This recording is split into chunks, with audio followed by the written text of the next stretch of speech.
I've recently immersed myself in nothing but ZV-1. Almost nothing, but the results were quite surprising, for me anyway. And today I want to tell you about that. So we're going to take a look at a beach trip I went on with my family where this and my phone were the only recording devices I had on me. No GoPros, and we're recording it today. We're recording on the Hero 12 there. I basically did that because I wanted to use the ZV-1 as a prop. Not that you're going to see a whole lot of it or me, because I got a lot of really cool photos and some video clips that I wanted to share with you. And rather than say, hey, this is what happened on my summer vacation, I thought I'd bring you this video instead. So I hope you enjoy. And if you're new here, I'm usually on my Harley, and that camera and my Hero 10 here normally have the max lens mod on it, like this one still does, but not today. Today, we're doing things a little bit differently. So buckle up, it's gonna be fun. So we started our trip and I got some neat photos on the way there. And I'm gonna show these things, and I've kind of got a day in there, and I've got kind of what the camera was. But it's really funny because the first thing I realized is that you can get a lot of fog in this lens, and it really screws up. Take a look. The photos, yeah, it's kind of bonkers. But at night, this thing takes a really cool photo, and that was day 2. But on day 3, the testing began. So I was shooting in S-Log2, Gamut 3. You know, you can pick what you want, but DaVinci Resolve has a lot of tools for doing color correction. It's an industry standard product, and so I decided to play with a few of those. And so here's a photo I took the morning of day 3 from our hotel room. And then I went ahead and just did Resolve's auto feature, which did a pretty good job of bringing out the details and bringing up the color. And then I graded it myself. And to grade it, I used the color space transform tool, which I can go through in a different video. If you want to see that, the color space transform, leave me a comment below. I can go through it and show you how I use it. It's actually pretty simple to use. But then I also took the same photo in Sony Auto because why not? That's what I normally shoot in. And then I got some video in the same settings. It was pretty cool. And it was really fun to be able to play around with this in DaVinci Resolve. That afternoon we went to dinner and I got a neat shot of the water. Yeah, you know, I love water, so had to get some pictures of that. And I love how the color shows up on this picture, which was taken from the restaurant. And you see the greens and everything. It's just really cool. There's a boat there, kind of tropical. This is Ocean City, Maryland, by the way. If you've never been there, it can be kind of fun. Day 4 started out, got to get a picture of the boardwalk, right? I mean, come on, what am I kidding? And then the beach as well. Got to take pictures of the beach. I got a picture of me. I got a picture of the beachgoers.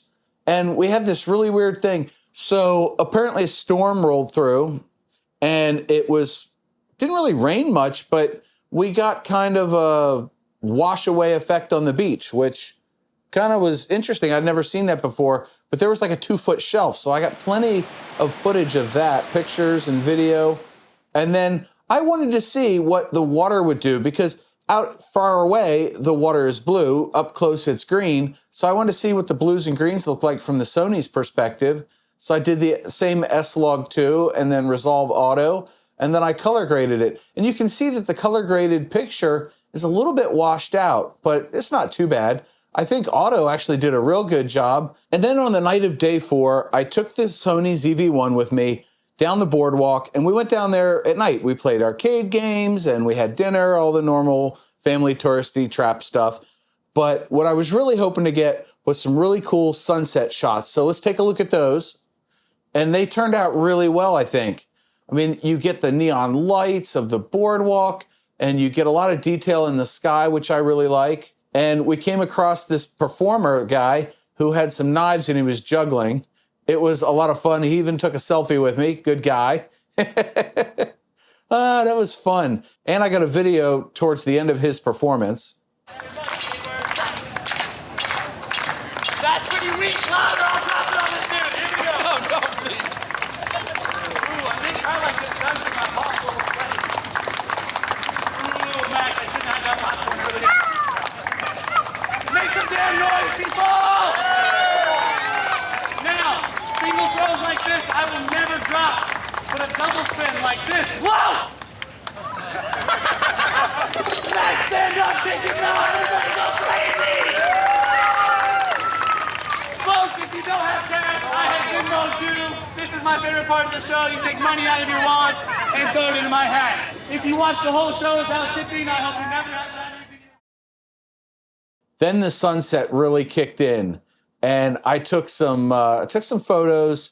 Basically, you can see the square here. That square with the black bars on left and right, that means it's Sony. And if it's more letterboxed, that's from my phone. So you can see the comparison between the two cameras and how they pick up detail.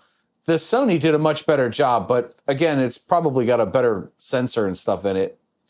And I caught some other cool shots of the neon lights, and it was really cool. And some of the sand sculptures with all of their neon lights and stuff on them, it really shows a little bit of bloom, and I just think the Sony puts out a real nice picture.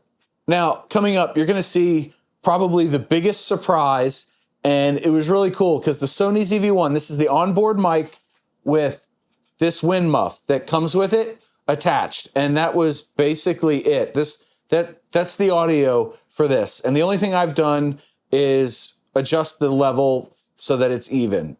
That's all I did. I did no other EQ processing or anything else. Let's take a look at these two performers that I captured. Didn't actually capture them. They are free. But the photos are just amazing. And then the video.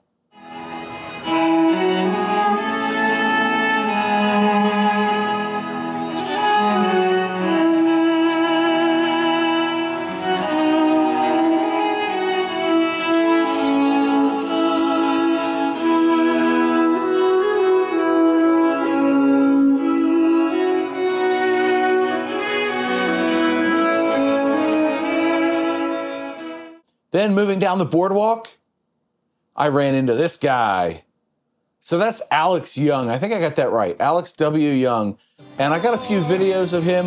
I thought his musical abilities were really good.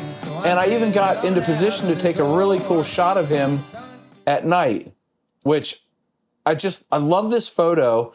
I think it just, I don't know, it speaks to me. Does it speak to you? Because it really it looks cool because you've got the blown out neon lights in the background, but you've got the guy playing his guitar in the foreground. And the Sony just picked up so much detail, which if you're used to shooting with a GoPro, just ain't gonna happen. Now, I'm gonna skip forward. The next day I watched him set up and I sort of got the same shot.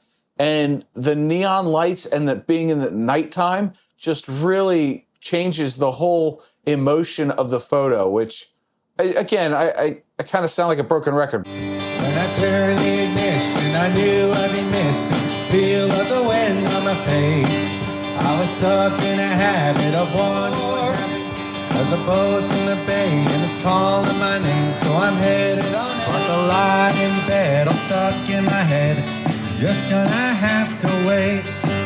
But the sun's too bright, the sky is too blue, beer's too cold to be thinking about you. Gonna take this heartbreak, tuck it away and save it for rain. But then on day 5, we got more sunset pics. I was able to get really the golden minutes there between the Sony and the phone. And you can see that the phone just kind of blows out the sun a little bit and everything looks too digital. There's more life in the Sony.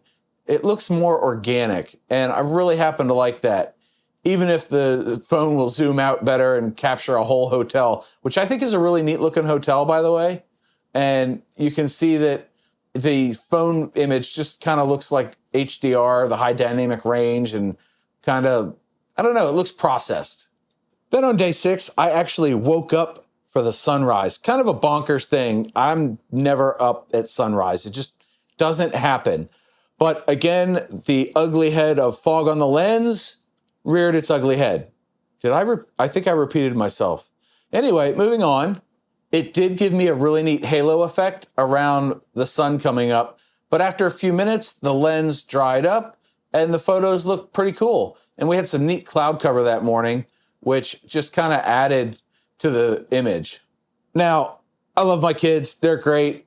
They They don't normally sit still for pictures. So I'm glad the ZV-1 can snap them. It changes the shutter speed and all that stuff. So it gets a good sharp image of them. But I really like how there's the bokeh, the blurry background, and it adds life to an image that you don't normally get from like a cell phone camera. So let's take a look at that. Yep, it's Ripley's Believe It or Not, and they've got a giant tractor tire, or a truck tire. And then we've got my kids in there, of course, sticking their tongues out and being goofy. But this image right here, I have a lot of love for it. I think it just looks cool. One of the sequences I did like from the phone was actually this vertical set of pictures. And hold up.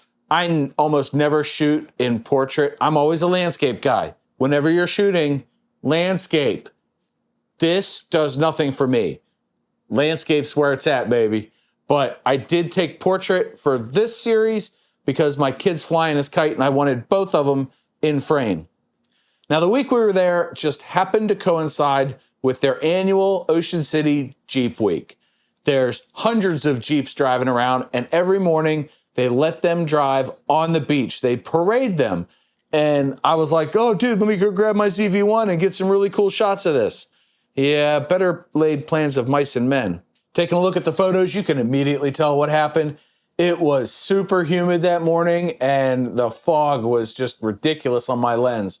It must have taken like 15 minutes before it cleared out, but it added such a neat halo effect to the sun, which is just awesome. I love it. I think it turned out really well. But once it cleared up, take a look at some of the video that I got.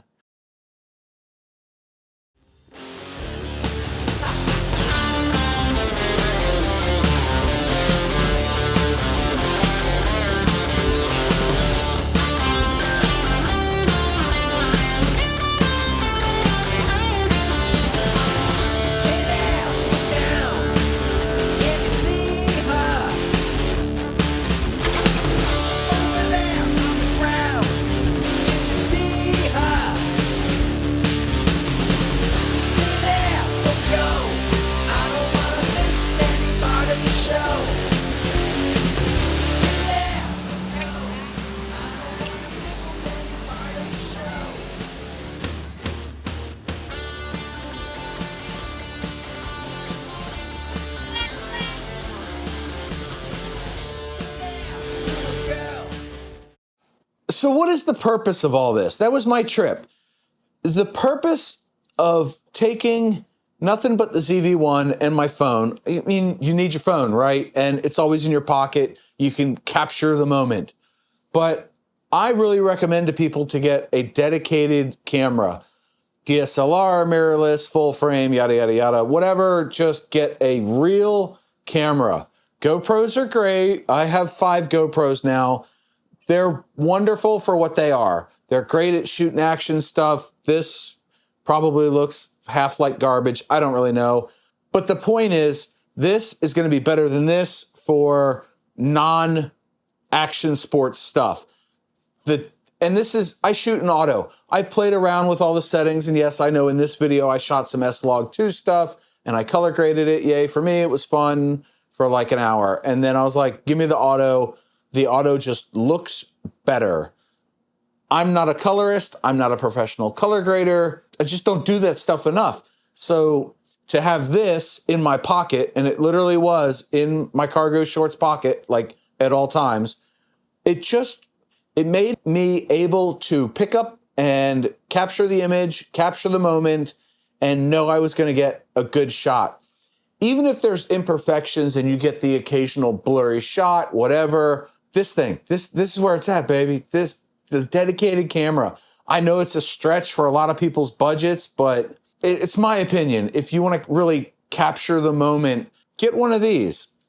You can add a cage to it. It's got a cold shoe on it. You can add the Rode mic that I'm using today. I've done it. I've added the Rode mic to it. So you can get better audio for whatever purpose, but that was the whole reason, was to get comfortable with this camera. So by taking only it forced me, if it was in my pocket, I was going to use it. And I used the hell out of it. So I really enjoyed that. And if you enjoyed this video, leave me a comment below and, leave the video a like, because that helps the channel out. And we're all about helping the channel out. I got to stop shilling for myself. Anyway, if you don't know anything about the ZV-1, I've got a video right here that has my 5 favorite things about it. And yes, I was on the bike when I recorded it. Go watch that now, and I'll see you guys in the next one. Bye.